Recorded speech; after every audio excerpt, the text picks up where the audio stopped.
Bueno, creo que estamos todos, todas. A ver, un minutito. Okay.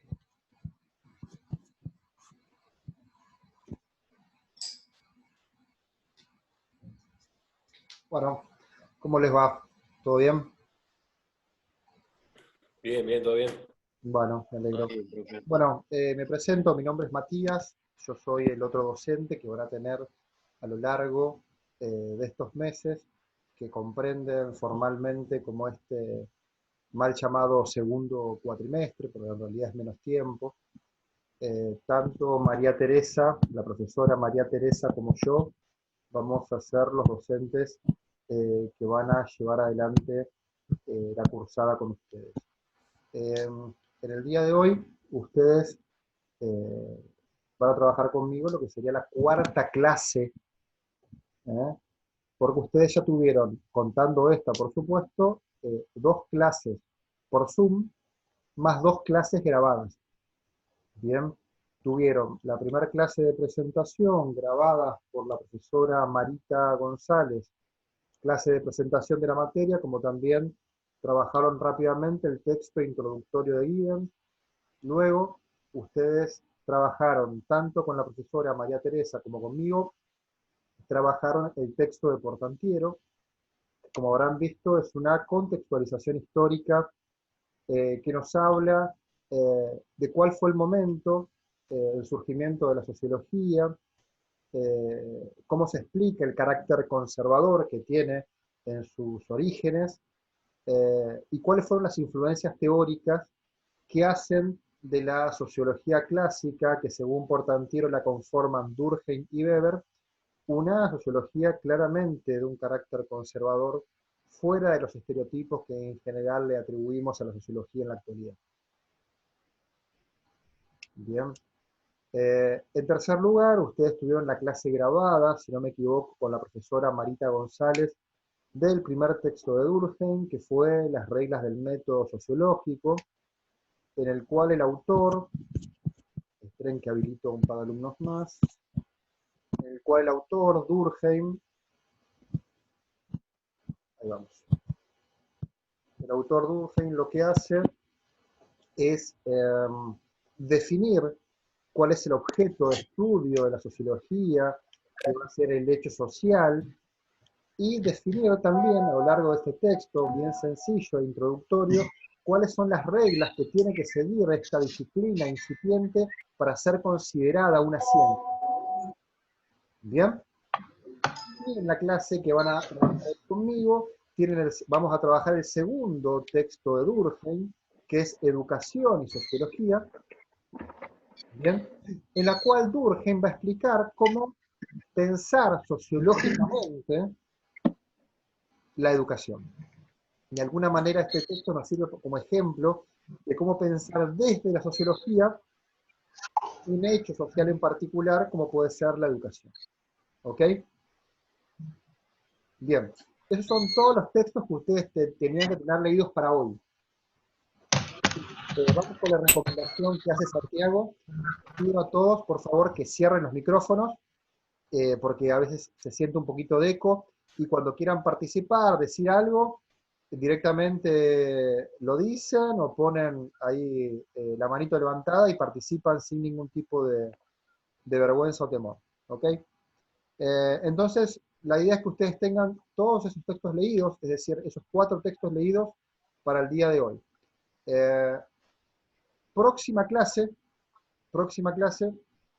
ustedes, que se va a subir el día lunes, que va a ser una clase grabada, ustedes van a trabajar el texto de Marx, La ideología alemana y el manifiesto comunista, y el manifiesto del Partido Comunista.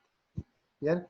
Esos 2 primeros textos de Marx, La ideología alemana y el manifiesto del Partido Comunista. eso va a corresponder a la clase que va a estar subida al campus el día lunes y que corresponde para ambas comisiones lo que sería la clase del día miércoles. ¿Me siguen? Sí. Perfecto, gracias Santiago. Entonces, eso va a estar subido el día lunes. Clase grabada de los textos de Marx. Ustedes van a trabajar el próximo sábado, van a trabajar con la profesora María Teresa los textos de Marx que siguen, que la profesora María Teresa le va a mandar a todos el mail correspondiente para avisarles cuál es ese texto. ¿Ok? Buenas tardes. Hola, ¿cómo andas, Abraham? Hola. Hola, ¿cómo andan todos? Esa es entonces la dinámica que estamos manejando hasta ahora y cómo vamos a seguir de ahora en más. ¿Bien? Perfecto. Si no hay ninguna pregunta formal con respecto a la clase anterior o con respecto a lo que acabo de decir, comenzamos con la clase que tenemos para hoy de Durkheim.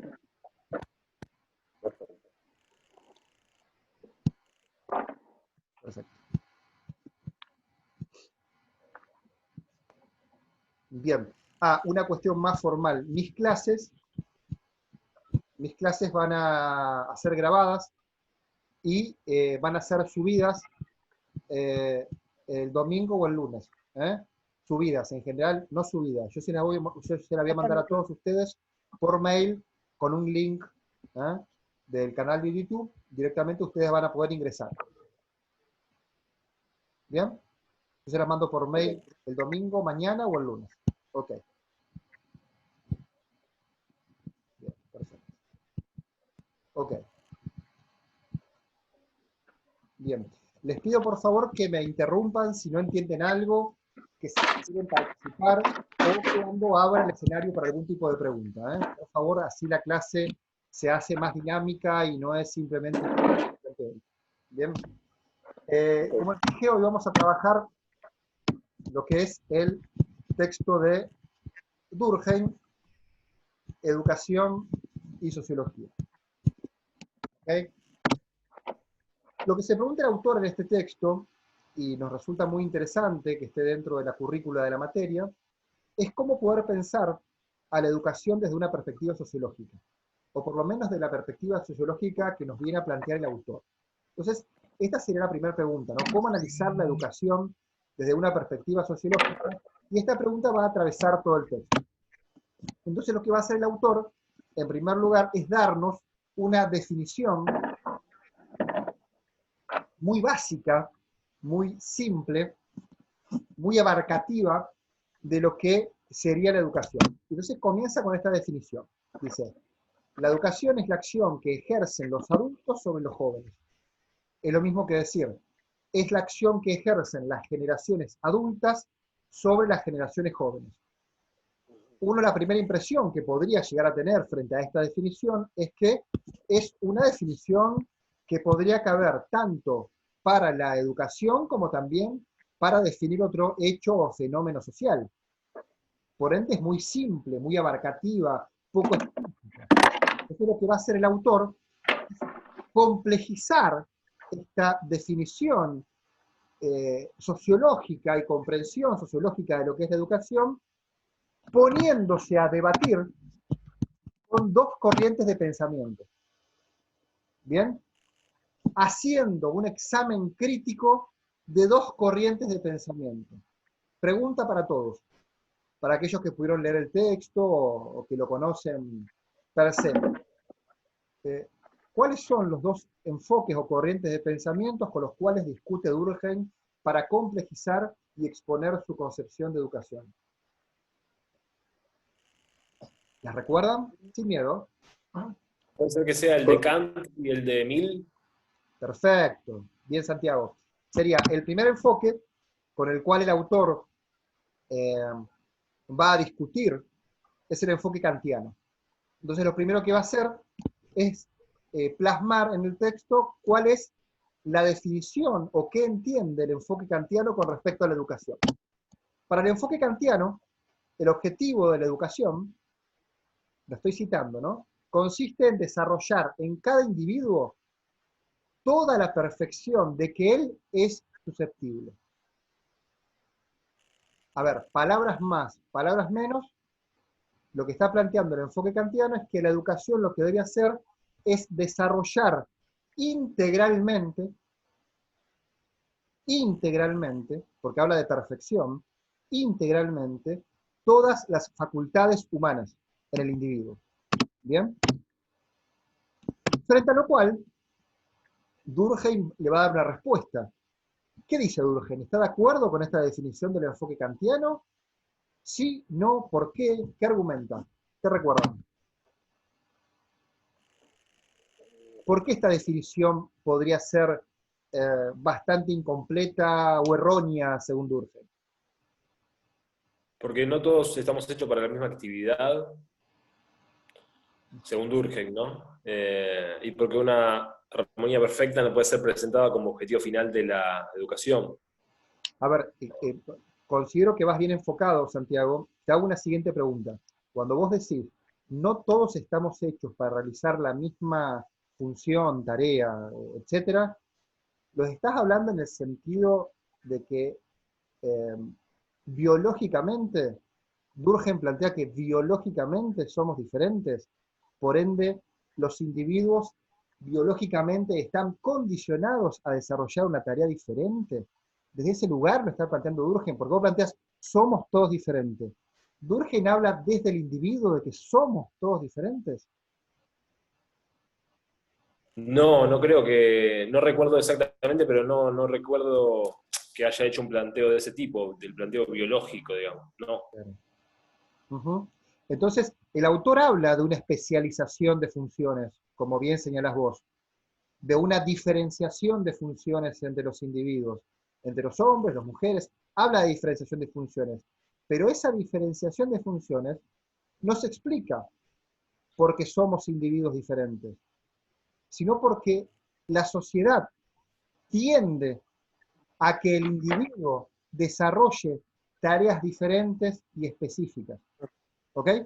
Entonces, la respuesta que le da Durkheim a lo que plantea el enfoque kantiano, que dice que la educación debe buscar el desarrollo integral de todas las facultades humanas, es lo siguiente. Durkheim dice, los sistemas educativos, obviamente no está de acuerdo con lo que dice el enfoque kantiano, y dice, los sistemas educativos responden a una necesidad social. Siempre el sistema educativo como hecho social, como fenómeno social, responde a una necesidad social. ¿Cuál es esta necesidad social? La especialización de funciones. Cuanto más avanzamos a lo largo de la historia, las sociedades ordenan a los sujetos, a los hombres y a las mujeres, realizar tareas cada vez más específicas. Bien, por ende, la educación nunca busca que el individuo desarrolle todas las facultades humanas. Bien, la segunda crítica que el autor le hace al enfoque kantiano es la siguiente. Según el enfoque kantiano, como ustedes habrán visto en la definición que le acabo de decir, está la idea de perfección, no la búsqueda de la perfección como horizonte de la educación.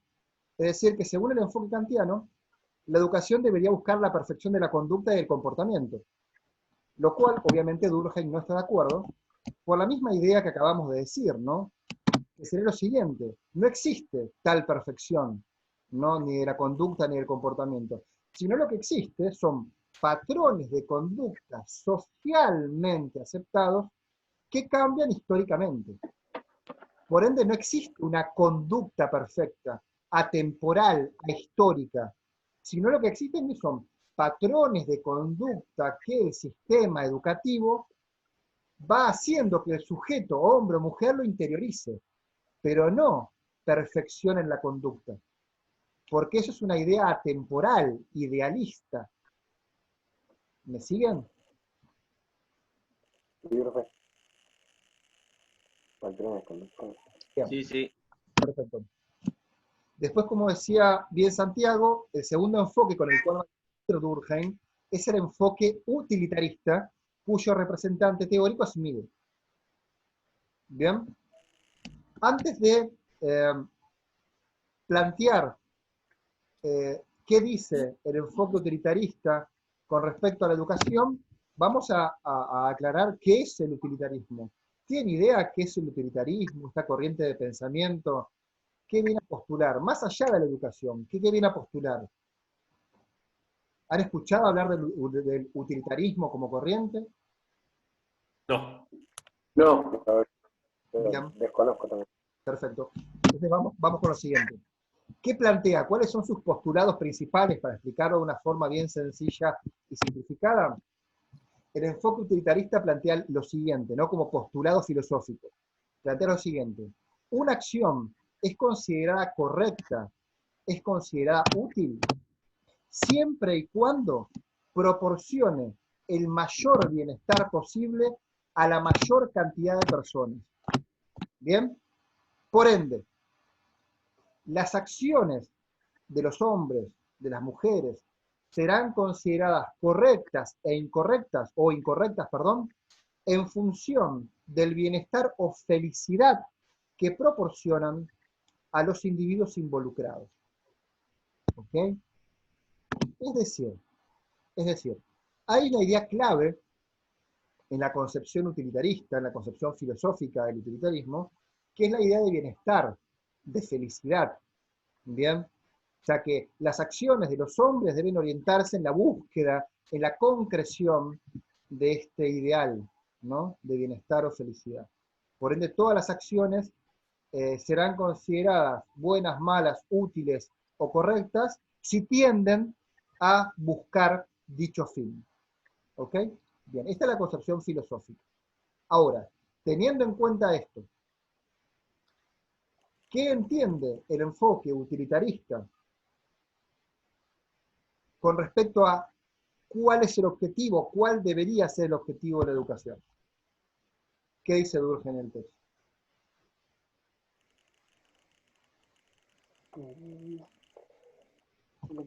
¿Vos estás preguntando cuál es la crítica de Durkheim sobre No, esto?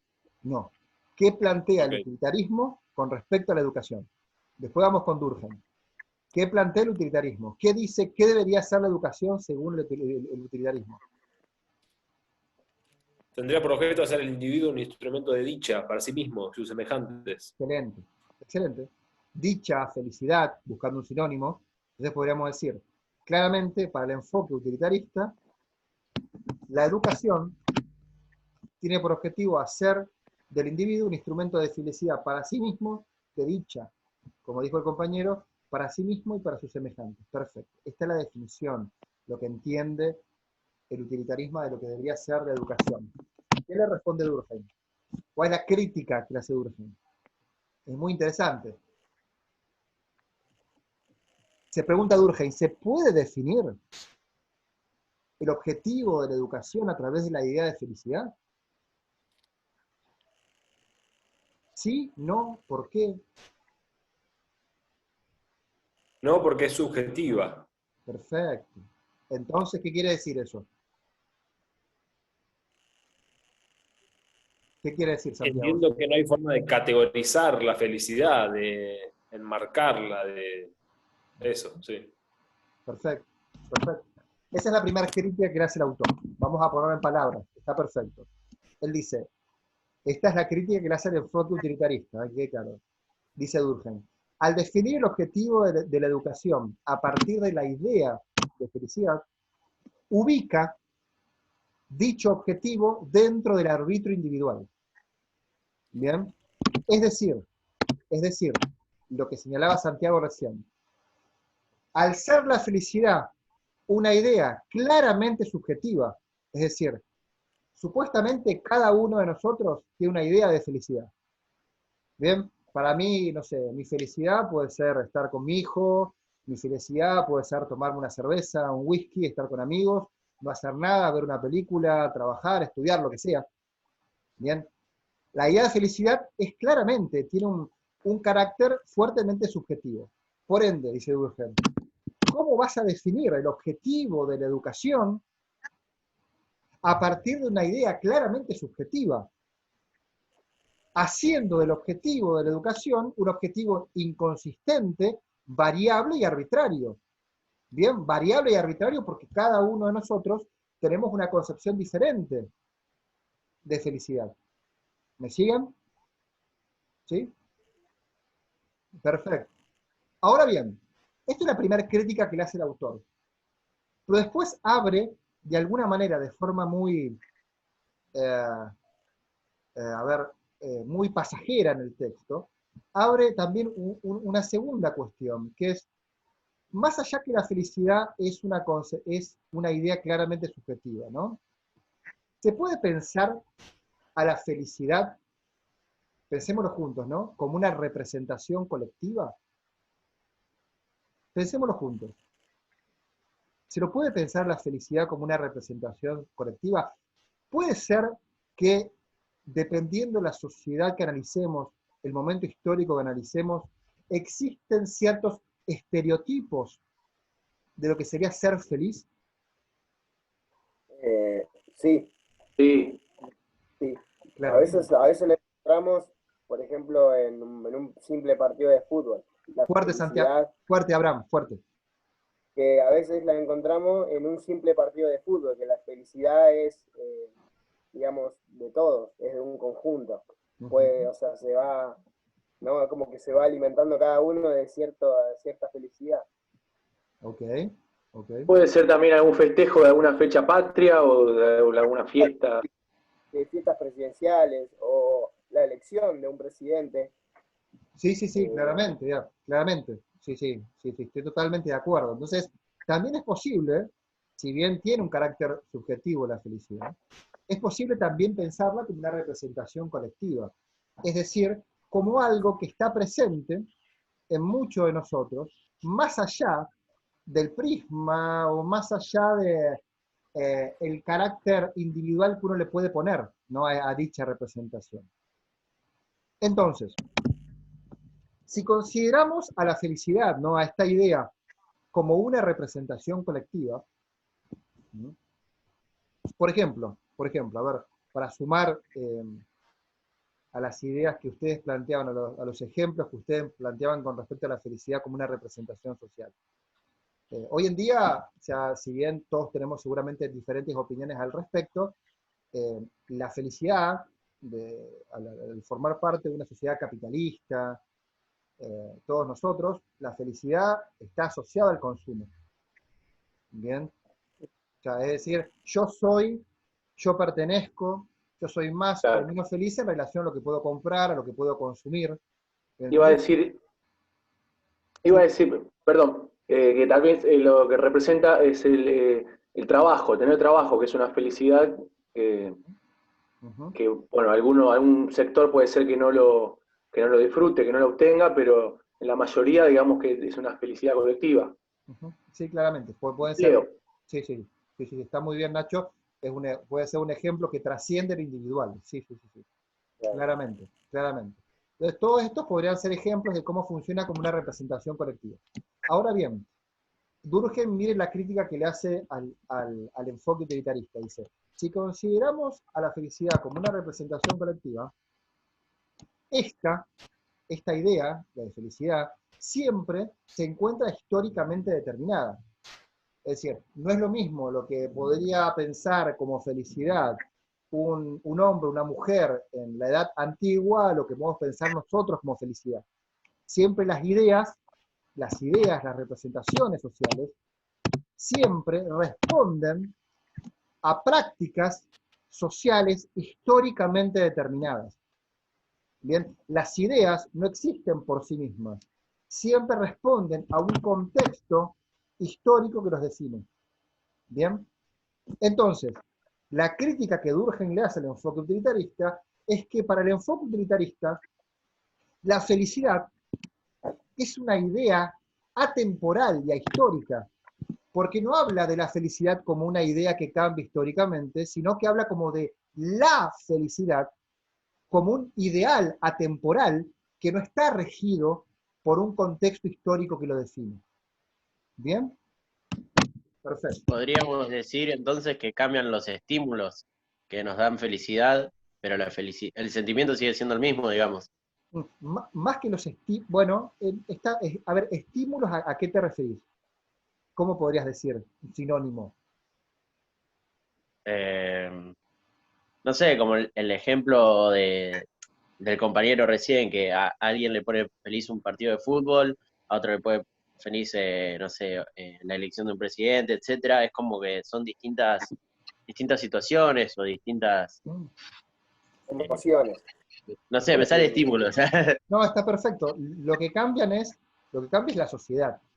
Lo que cambia es la sociedad. Es decir, uno puede sentir, por ejemplo, uno puede sentir motivado, feliz o efusivo ante una elección democrática, pero porque vivimos en una sociedad, en el caso de Argentina, una sociedad que elige presidente cada 4 años y cada 2 elige su cuerpo legislativo, pero también hubo momentos en la historia argentina donde eso no sucedía, que estamos frente a un régimen eh, militar, de dictadura, autoritario, por ende, dependiendo el contexto histórico, es la idea de felicidad que va a ser predominante o no. Bien, a eso es lo que va. O sea, es el contexto histórico, es la sociedad en la que vivimos la que hace aflorar ciertas ideas de felicidad que nos pueden atravesar a todos como sujetos. Bien, en cambio, el enfoque utilitarista no habla de la felicidad como una idea que está condicionada históricamente, sino habla como de la felicidad, como si la felicidad sería la misma en cualquier momento histórico o sociedad que hablemos. Por ende lo presenta como una idea temporal. ¿Ok? Espero haber sido claro. Claro, como que depende de la interpretación que hagan los individuos o la sociedad de lo que está pasando, digamos. Bueno, sí, más la sociedad. Durkheim diría la sociedad. Porque para Durkheim, Sí, sí. el individuo es un reflejo de la sociedad en la que vive. El individuo es un ser netamente social. Para la visión de Durkheim, que no quiere decir que sea correcta o incorrecta, sino es la visión del autor. Para Durkheim, que es uno de los padres fundadores de la sociología, lo que es el individuo se explica fundamentalmente a partir de lo que hace la sociedad de él. ¿Ok? Bien. Entonces, para sintetizar la discusión que está llevando adelante Durkheim con estas dos corrientes de pensamiento, el autor dice lo siguiente: tanto el enfoque kantiano como el enfoque utilitarista tienen una concepción idealista de la educación. ¿Qué quiere decir esto? Que tanto el enfoque kantiano como el enfoque utilitarista entienden que la educación existe una educación ideal, perfecta, indistinta para todos los hombres, para todas las mujeres y para todos los momentos históricos. Por ende hablan de la educación con mayúscula, como si fuera una, independiente del contexto histórico que la define. En cambio, Durkheim va a ser lo contrario. Durkheim dice, la educación debe ser pensada desde una concepción histórica. Bien, ¿qué quiere decir esto? Es más que obvio. Quiere decir que los sistemas educativos, sistemas educativos, siempre deben ser analizados a partir de la estructura o sistema social en el cual están insertos. Es decir, los sistemas educativos siempre responden al sistema social en el que están insertos. Vamos a tener un sistema educativo con particulares y características específicas si analizamos la sociedad feudal, si analizamos la sociedad capitalista, si analizamos la sociedad antigua. Es decir, los sistemas educativos responden a las necesidades que tiene el sistema social en el momento en que lo analicemos. ¿Bien?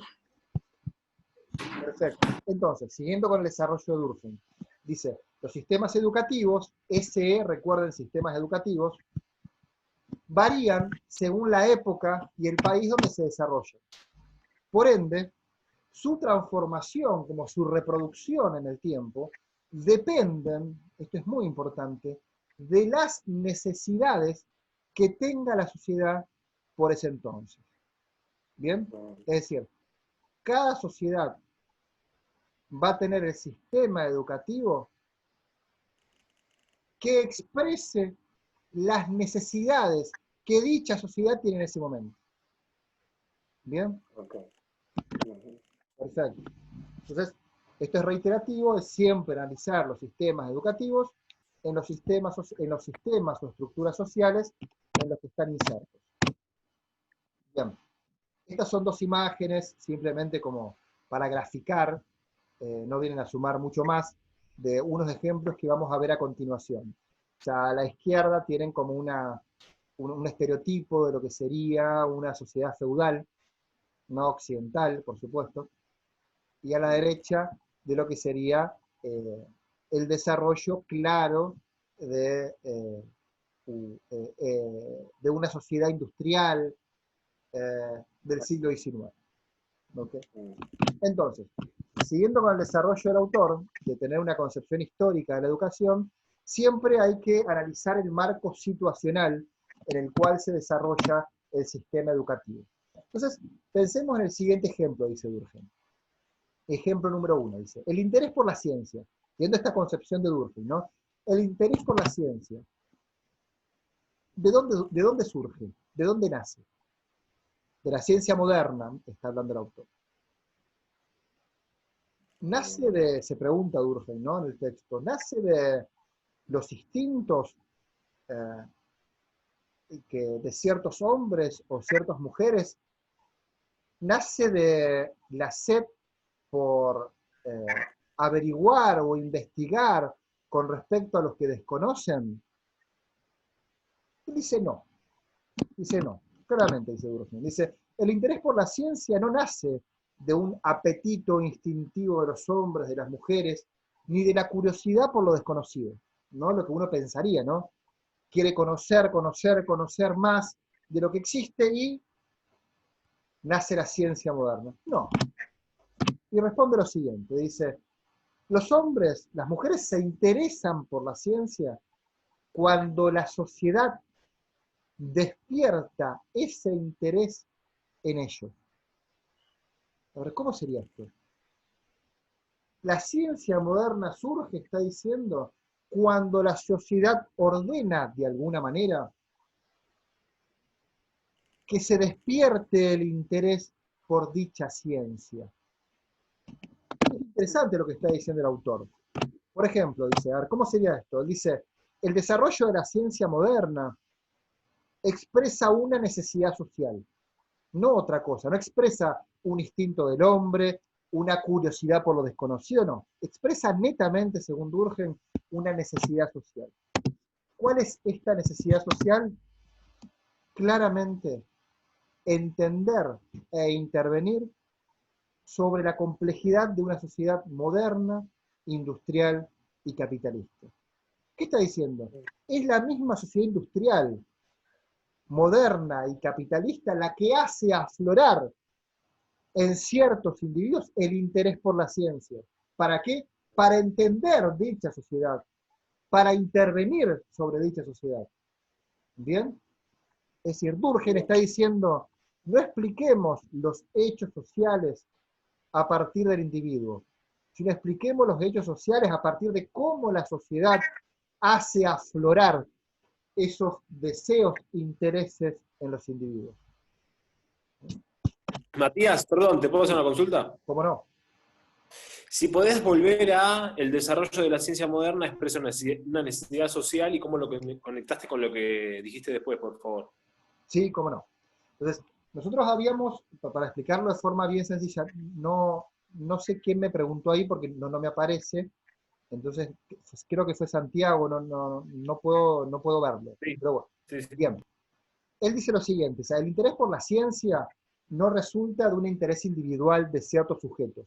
Es decir, cuando hablamos del nacimiento de la ciencia moderna, no tenemos que sintetizarlos en ciertos nombres rimbombantes de ciertas personas que se separaron del resto y empezaron a pensar de forma diferente de lo que existe. No hay que analizarlo desde el carácter individual, desde la sapiencia individual, desde la curiosidad por lo desconocido de ciertos individuos, sino lo tenemos que explicar principalmente, para no decir exclusivamente según Durkheim, a partir de las necesidades que tiene dichas sociedades, y a partir de dichas necesidades, dice, influencia a los individuos para que intervengan sobre sí mismos. ¿Bien? Por ende, dice, es la sociedad moderna, industrial y capitalista la que hace que se desarrolle la ciencia moderna, aplicada principalmente en el desarrollo industrial, como resultado de una necesidad que tenía la misma sociedad, pero no como el resultado del interés individual de ciertos individuos, sino es la sociedad la que tiene la necesidad de desarrollar ciertos conocimientos para comprenderse mejor a sí misma, como también para intervenir mejor sobre sí misma, la que hace que ciertos individuos o ciertos grupos de individuos desarrollen la ciencia. ¿Queda un poco más claro, Santiago? Sí, sí, gracias. Perfecto. Bien.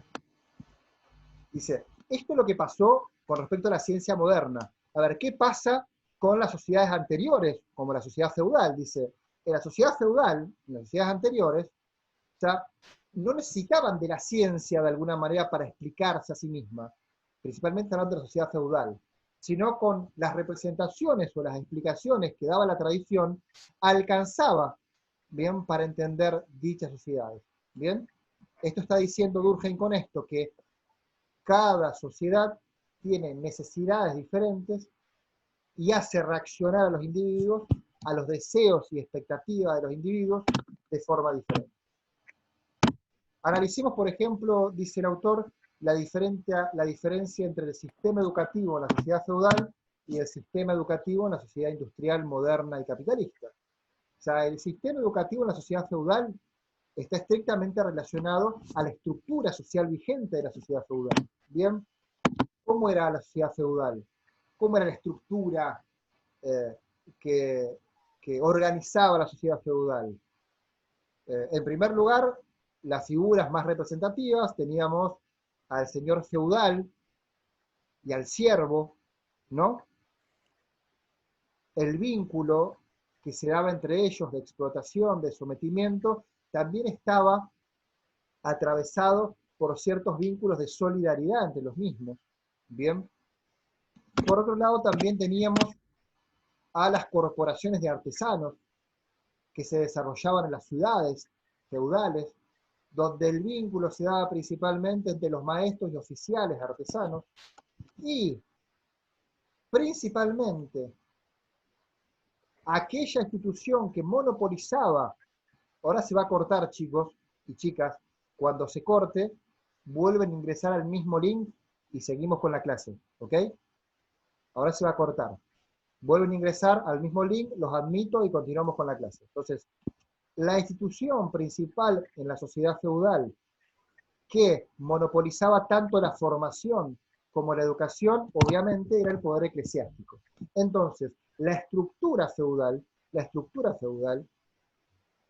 era de tales características que respondía a un determinado tipo, obviamente, de educación, monopolizado por el poder eclesiástico y principalmente